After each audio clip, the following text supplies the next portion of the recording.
Hi అండి అందరికీ. ఈరోజైతే ఈజీ మెయింటెనెన్స్‌తో పెరిగే ఒక మొక్క గురించైతే తెలుసుకుందాము. ఇదైతే ఫిలోడెండ్రన్ ప్లాంట్ అండి. నేనైతే ఒక చిన్న స్టెమ్‌ని ఒక లీఫే ఉందనమాట. జస్ట్ దాన్నైతే తెచ్చుకొని పెట్టుకున్నాను. ఇంత మంచిగా గ్రో అయింది. ఇదైతే లో మెయింటెనెన్స్‌లో గూడా ఈజీగా పెరుగుతుంది. దీని నుంచి మళ్ళీ నేను ఇంకొక మొక్కనైతే తయారు చేసుకున్నాను. ఇదైతే రూ. 50 పాట్ ఉంటుంది కదండీ! నర్సరీ పాటు. దానిలో కూడా ఎంత మంచిగా గ్రో అయిందో చూడండి. ఇదైతే లీవ్స్ ఇలా యారో హెడ్స్ లాగా ఉంటాయన్నమాట.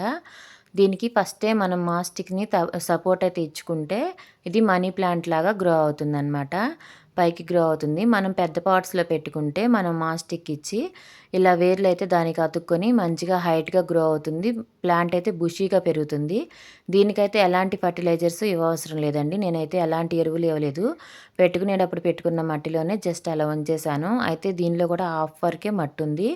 అయితే స్టెమ్ చూడండి ఎంత లావయిందో. లీవ్స్ కూడా పెద్ద పెద్దయి ఇప్పుడే స్టార్ట్ అయినాయన్నమాట. దీన్ని మనం ఈజీగా ఇండోర్‌లో కూడా పెంచుకోవచ్చండి. కొత్తగా పెట్టుకునే వాళ్ళకి ఇండోర్‌లో కూడా వాటర్‌లో కానీ, మట్టిలో కానీ పెట్టుకుంటే ఇది ఈజీగా లో మెయింటెనెన్స్ అయినా సరే లైటింగ్ పడకపోయినా కూడా చాలా ఈజీగా పెరుగుతుంది.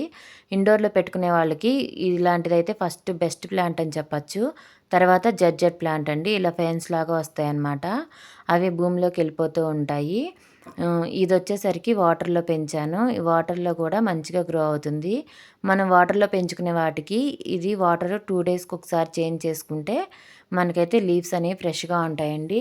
ఇలా నాట్స్ దగ్గర నుంచి జస్ట్ మనం కట్ చేసి మనం వాటర్‌లో గానీ, మట్టిలో గానీ పెట్టుకుంటే మనకి ప్లాంట్ అయితే రెడీ అయిపోతుంది. అయితే అది లావుగా ఉందనేసి తీయలేదు. ఇలా సైడ్ ఉన్న ప్లాంట్‌నైతే కట్ చేశాను. ఇలా జస్ట్ నాటు దగ్గర నుంచి మనం వాటర్‌లో పెట్టుకుంటే కొన్ని రోజులకైతే వేర్లు ఫామ్ అవుతాయి. తర్వాత మట్టిలో పెట్టుకోవచ్చు. లేదంటే అలానే ఉంచేసుకోవచ్చనమాట. వాటర్‌లో కూడా వేర్లనేవి ఎక్కువగా పెరుగుతూ ఉంటాయి.